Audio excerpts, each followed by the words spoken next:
this thing. The human being, eh?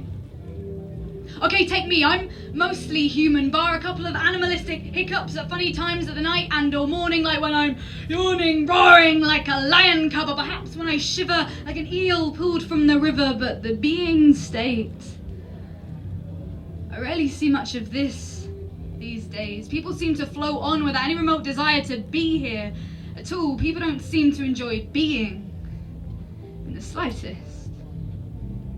Because we are small in this vast world, and we don't count for much, held up against such colossal forces of nature such as volcanoes and hurricanes that can destroy cities, terrains and golf courses faster than you can say, well, we don't touch on that kind of stuff.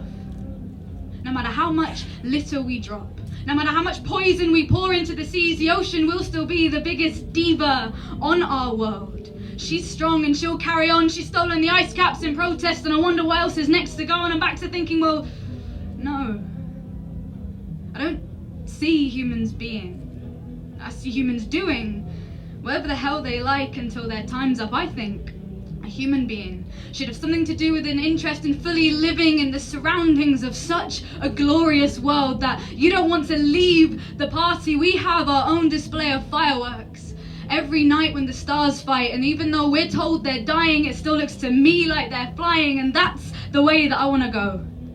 I think a human being is when I break down briefly in the street to do something silly like feel the rain on my face.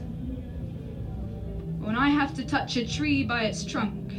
Or when I lie in the grass next to the old stones that mark the graves of cold bones and feel myself just soaking up that whole sublime state of being. It's in our name, for God's sake. It goes hand in hand that we should be upon this land, that the reason we're here is grounded within us, so stop fussing for a reason for your existence. We are ants.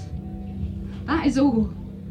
Crawling across the earth with our iPhones, umbrellas and teapots and Argos catalogues and rock music and a ton of useless emotions that protrude as soon as we start to contemplate our place within this state of being. I'm seeing it when I look at puddles, or when the clouds swell before a thunderstorm, or when the air bounces in the heat, or the wind blows my skirt up and the blood rushes to your cheeks and your eyes can't move away fast enough, and blinking and burping and all the sounds our bellies make, and those pains that always seem to take a little while longer each day to go away until we turn cold and fall to our graves. The earth will cuddle us warm again, surround us in the grit and soil until we start to help her. Until we're fertilizing the daisies, growing above to mark our place, stretching high to remind everyone that I was a human being.